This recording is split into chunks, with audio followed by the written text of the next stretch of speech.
Life is precious. I think we would all agree. But often we find that we take the very things that we do every day in life for granted until something happens in the blink of an eye.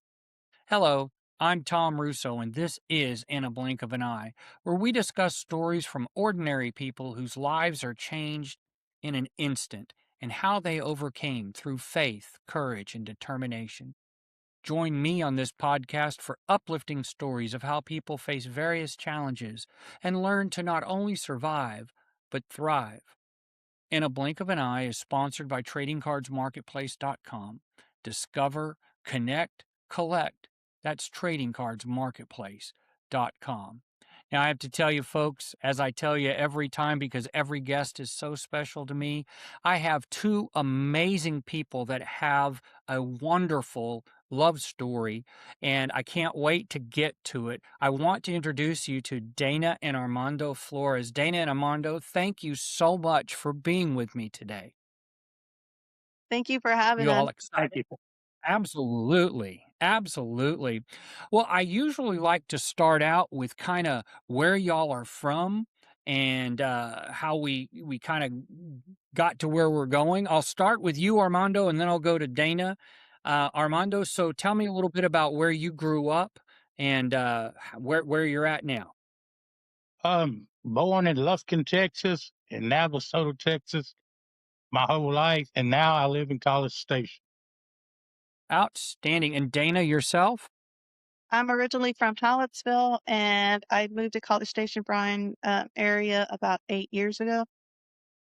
Okay. And Dayna, you are in the medical field. Yes, I'm an What LVN. I an work at a place LVN? called Promises. It's mental health and substance abuse. Okay, okay. All right. Well, I normally build up to the blink of an eye moment, but I really want to spend time talking about this. So I'm going to go back to Armando first. Now, Armando, you and I were talking off camera, and you are now legally blind. That is correct, right? Yes, sir. And you became blind some time ago, but you were not born blind. It was actually a result of diabetes. Diabetes, yes, sir, mostly. Okay, and so you were. It was what, about 16 years ago? You said something like that. No, it happened in 2020 when I lost my sight. So it hasn't even been that long. So 2020, and that was along the lines of COVID. That's right. You told me a little bit about that as well. So, and you also at the time had some problems with your kidney. Is that correct? Yes, sir. I was And 13% before COVID hit me, and then COVID took the 13% out. And I lost my kidneys and my eyesight around the same time. oh, good Lord. Now, when you were going through dialysis, that's where you met Dana. Is that correct? That's correct. So Dana, now we're going to pick it up with you. Tell me a little bit about how you met him and then how the love story kind of arose out of that. Well, I met him while he was in dialysis. I was working with dialysis, and it's kind of funny because I never really noticed him at first. And then one day I just looked up and saw him. Still didn't ever talk to him. It was probably months before I actually started talking to him. And then later on, I just went down to Navasota to meet him at the fairgrounds. And as we were walking around, it was like a slow motion moment that I had that I heard like in a voice, inner voice inside tell me that I was going to be the one that was going to give him a kidney. And so months later, I got tested and we found out that I was a perfect match. Amen. So it was almost a divine intervention of sort. You kind of had a feeling come over you that you were going to be a match for this man and something that was going to save his life. But also, did you at that time feel like it was going to be more than just a donation, or did it kind of grow after that? I feel like it kinda grew, I mean, I kind of knew that God was telling me I was put into his life for a reason, but it was not easy because he was miserable. He was, not very happy and friendly when we first met, and he was just seemed like he had the whole world on his shoulders as he tells me now that I'm pretty much saved his life because, he was really depressed and locked up in his room and nobody was ever really around.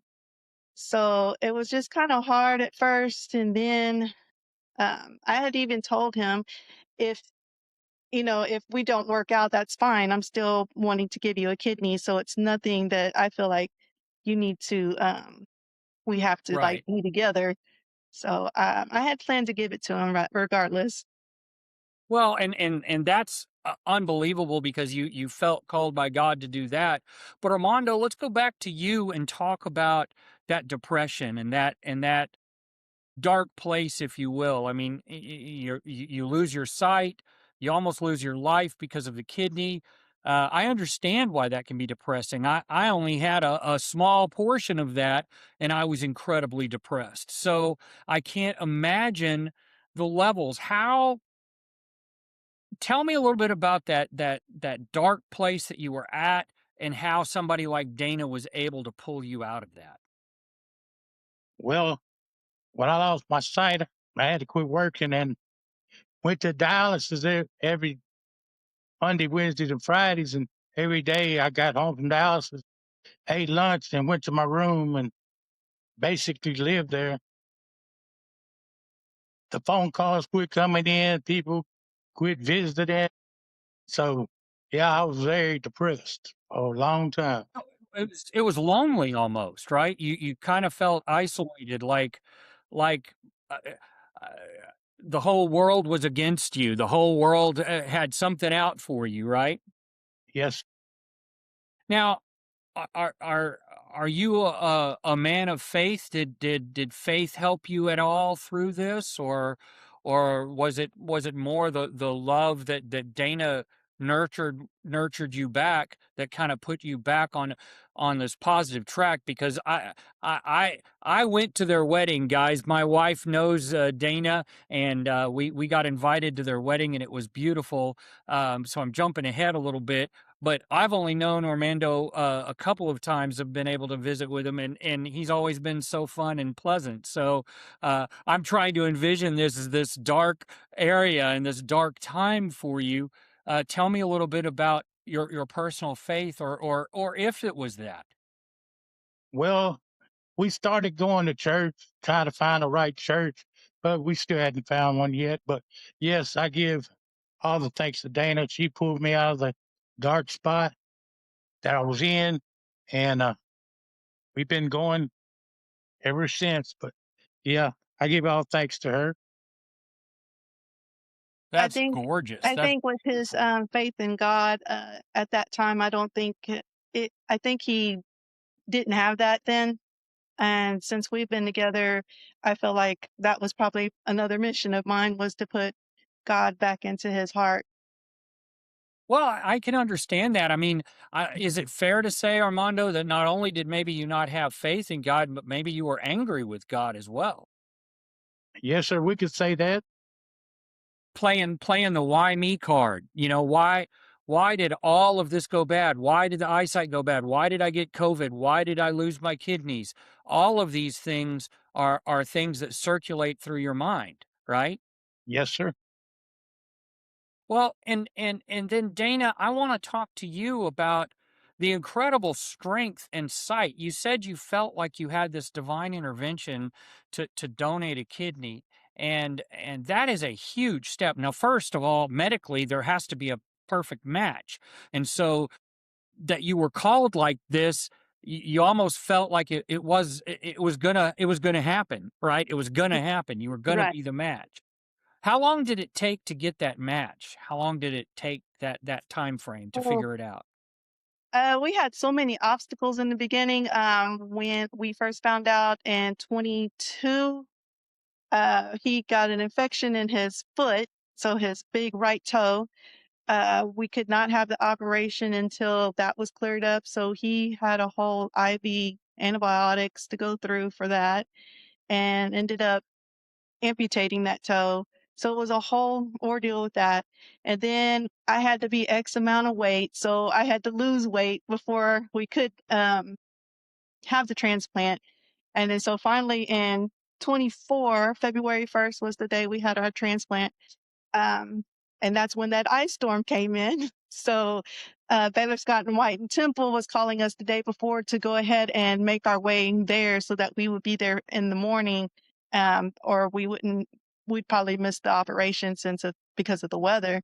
So we went, and as soon as we got to Temple, we were already kind of sliding on the ice on the road. So we got there just in time, and they put us up in their housing. And the next morning, really early, we went across and just it was Had almost the like a surgery? surreal feeling. And I mean, the only thing I was afraid of was just not waking up from surgery. That was my whole Right. thing. But I wake up and I was in pain, but it was a good pain because I'm glad I woke up. And we got to stay in the same room together for the days that we were there. Our staff was great. And I mean, I would do it again if I could. I would do it again. Well, It's a very, how long was the recovery time for you and for Armando? Or was it a different recovery time for both of you, it or was a different recovery time, because the person who usually gives the kidney is the one who has a little bit more downtime, because my body has to adapt to not having that kidney. Um, but Sure. I mean, I didn't have any problems. It was mainly trying to make me sit still because I'm always wanting to do something. I got to get up. I got to do this and that. And my mom lives with us. So thankfully for her, she was around to help pick up my slack and the cooking and the cleaning, taking care of the pets and such. So that was a blessing because not having her there, I think it would have been even more hard for us to have gotten through. Right. Um, Well, Armando, tell me a little bit about that road to recovery for you. So you're in the hospital bed. You've been given this gift of life by Dayna, and y'all aren't married yet at that point, right? That Correct. you still you were maybe an item, but you weren't married yet. Is that correct? That's Cor- correct. We wasn't married yet. Okay. We weren't even engaged at that time yet. Wow. Okay. Well, we're going to get to the engagement because I've got to hear that story. But as far as the recovery time, Armando, tell me a little bit about uh, how you felt. I mean, you obviously went into the surgery feeling horrible. You had to, first of all, being blind, and second of all, just feeling depleted. I'm sure with your kidneys not performing at all, basically at 0%, and so your body must have almost felt like it was shutting down. Yes, sir. We had the surgery, and I felt great after that. But I don't know. I stayed in bed maybe a week, 6 days, maybe. But it wasn't that Wow. bad because I just had a little Okay. bit scar on me where you know in, inserted the kidney, but it wasn't as bad as for Dana. But it was How, it was a little how long rough. was your They told me this about 6 weeks I couldn't do anything. So after 6 weeks, we went back to the gym and started out very slow again on the treadmill. Um, Wow, so it's that dramatic of a difference, only about a week of recovery time for Armando, but yet 6 weeks for you. right. Oh my god. Oh, wow. Now, during this time period, is that kinda when love grew a little bit? Really, no, it just kind of snuck up on us. Okay. Alright.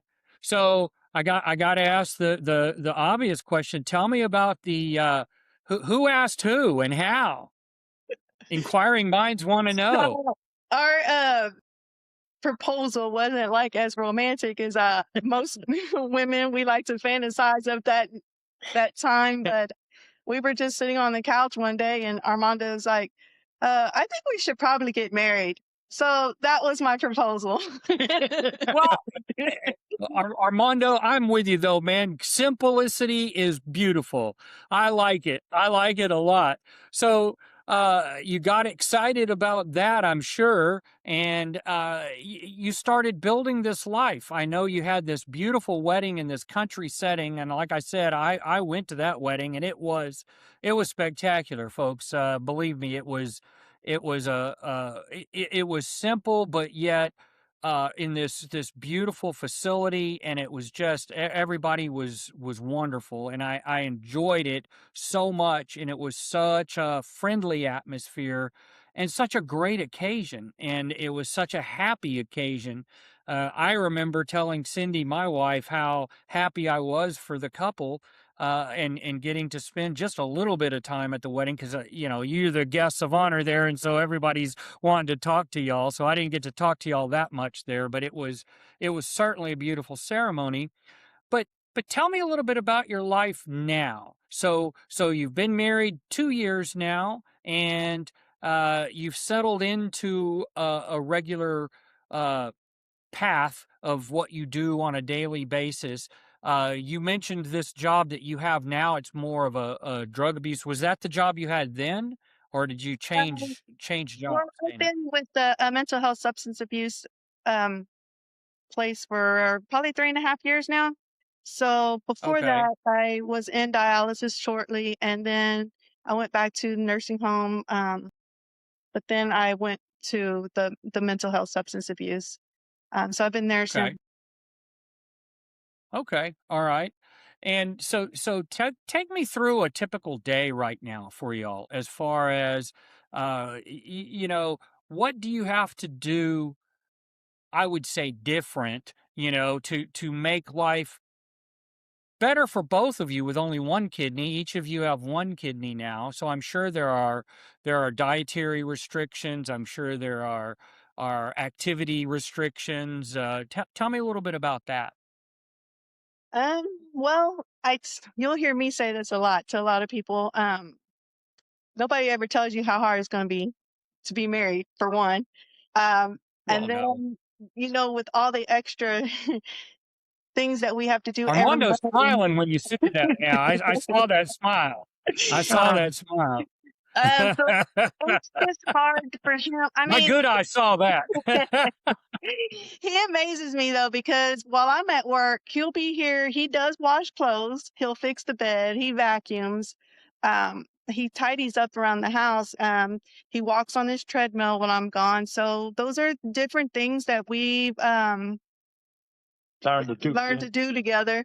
Because even in the beginning, when I first met him, his health was he couldn't even walk to the mailbox with me without having to stop numerous times. And now he gets on that treadmill and he can walk anywhere between 3 to 5 miles in a session. Yeah. Okay. You got to And get me so motivated to do that, Armando. Come on, man. I like that. a typical day would be, depending on if I'm working or not working. I mean, I get up, I have to make him breakfast because he has to take his medications at certain times, in the morning and evening time at the same time every day. So I have to prepare his medications for the week.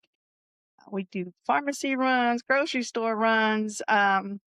It's just an unending, Walmart runs. unending, just over and over, same things are over and over. But and then we got 3 dogs that we take care of, and then like I said, my mom lives with me, so I take care of my mom as well. She takes care of us, we take care of her. But um that's pretty much Now it. it's in that routine though that love can grow and fester even bigger. I think that's a huge thing, that familiarity and routine kind of build things because you begin to expect things. Well, you touched on it a little bit, but tell me a little bit. Are there a lot of dietary restrictions as far as what you can have with the one kidney, or not? Not so much. We both struggle with the weight because we both like to eat, but but for his diabetes, I I do. resemble that remark. So far as my diabetes, I do try to cut back on his sweets a lot. So I'll get a lot of no added sugars or no sugars at all type things. We try to eat smaller portions, but that don't always happen either. Um, so usually I try to minimize his sweets. Is probably he does have a sweet tooth, so that's probably the biggest thing on his end. As for me, I mean, I just make sure I drink enough water every day because that's probably my biggest thing is making sure I keep that one kidney healthy with a lot of From a hydration. filtering perspective. Hmm. Yes, yeah, I can understand that. So, what are some future plans? Do you have some goals and some dreams that you're reaching for, uh, next level? Tell me a little bit about that. Um, as of now, I think we just had our 1 year. We just sold our last house that I was living in when I met Armando. So we sold that house because we needed a little bit more living space from the kitchen, dining room area, and um, living room. So we sold that house and we have moved out to Southern Point Community, got us a bigger house. So that was something that we've achieved together. We've been here um, just a year last month in June. Right. So yeah, and we have gotten a lot of things done around the house, planting, fixing up the backyard. Armando used to be a plumber, and like I tell you, he amazes me with the things he still does, being blind. He's done fixtures of putting in the new fountains. I changed all the fixtures in the house because the ones that I didn't like them, but I couldn't see them, but they just didn't feel right to me. So I Oh, put the yeah, new I mean, if you've done it for a while, that's yeah, that's yes, incredible, sir. Armando. I done both Wow, bathrooms, kitchen. I changed all the fixtures in my house by myself. Well, not that necessarily is by yourself, because Well, I was the eyes. you were there. Were you supervising, Dana? I was. That's great. Well, tell me a little bit about the dogs. What kind of dogs do you have? I now I have a Chihuahua. He's the senior. He's a long haired Chihuahua. He's about 14 years now. And then we have a Dutch Hound who's going to be 2 years old in December. He's the baby, even though he's the middle one. Our youngest dog we just got, Daisy. She is a cow dog mix dog. She's going to be 8 months in August.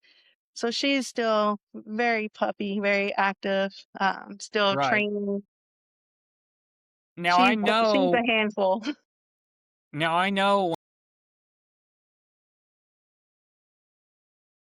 did sadly pass away in December, last December, but through my surgeries, our dog was always by my side. Was that something that comforted you guys through this recovery time period? Think so. I mean, they're always there every day. Come home from work, they're always happy to see you, no matter what kind of day you have. They're there with the same positive, happy you're home attitude. So that will brighten anybody's mood as soon as you walk through the door. Right, right. So, going back to the time period when you said you felt you had this divine calling, that's so powerful to me because I am blown away with the amount of sharing that has to have. I mean, that's the ultimate gift that you're giving someone. You're giving someone the gift of life, and that requires so much faith in God above and anything else, and courage and strength and determination. And I'm so impressed with that.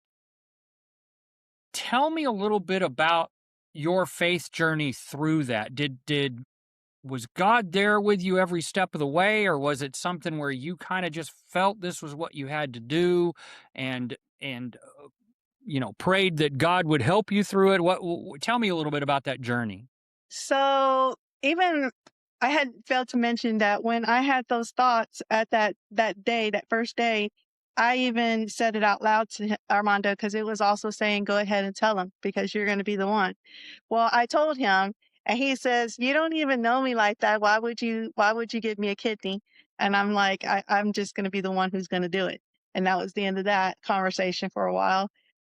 So along the way, when I did get the testing done, My faith kind of wavered a little bit. I was in my head saying, "What if I'm not a match? What if I'm not a match?" And then I would hear that voice in my head telling me that I've told you this is what's going to happen. It's going to happen. So when we got those when we got those results, I could just hear God saying, "I told you so." Well, she did it You behind kinda the had to scenes. squash the doubt. Yeah, I'm I sorry, did go Armando? do the testing without Armando knowing. I didn't know nothing about it. He just told me after he was Oh. back. Behind the scenes, I like that too. Interesting, interesting. Wow. Well, what a fantastic love story. What a fantastic faith-filled story. And congratulations to both of you, and your journey is amazing. And I know whatever the next chapter is for you guys, it's going to be even more incredible. I always try to keep these to 30 minutes or so. And if you can believe it, we've already been talking about 30 minutes. Time flies when you're having fun. I want you to hang on. I'm gonna wrap it up here, and then we'll visit a little bit offline. So um, if you like hearing uplifting stories of overcoming challenges in light, click the like and subscribe button. It's right below. Please do that, and you can share an amazing story like Armando and Dayna here. What an amazing story! I'm still blown away. Perhaps you have a story of your own to share: an accident, sudden loss, PTSD, alcohol, drug abuse, a natural disaster, illnesses, and you would like to share that journey of overcoming. Please contact me at the email shown below for consideration for a future podcast interview. I rely on viewers like you to share their stories. Quick update as far as how Dayna came around this. She works out at the same gym that my wife works out, and they were talking. And I think my wife mentioned about my podcast to Dayna, and then I reached out to Dayna, and here we are. So can't thank them enough. Thanks again to tradingcardsmarketplace.com for their continued sponsorship to bring these great stories to all of us. Tradingcardsmarketplace.com. Discover, connect, and collect. Awaken the collector in you. And I want to thank everyone out there, especially my family, our military, veterans, first responders who put their lives on the line every day. We can't forget our teachers and our medical professionals who all make the world better, one person at a time. But most of all, thank God for all the blessings in our world. We just need to make sure we concentrate on them every single day. Thank God for Dayna and Armando and their incredible journey that they shared with you today. I can't thank y'all enough. Y'all have a great time. Stay on the line. But until next time, my friends, Carpe Diem, seize the day.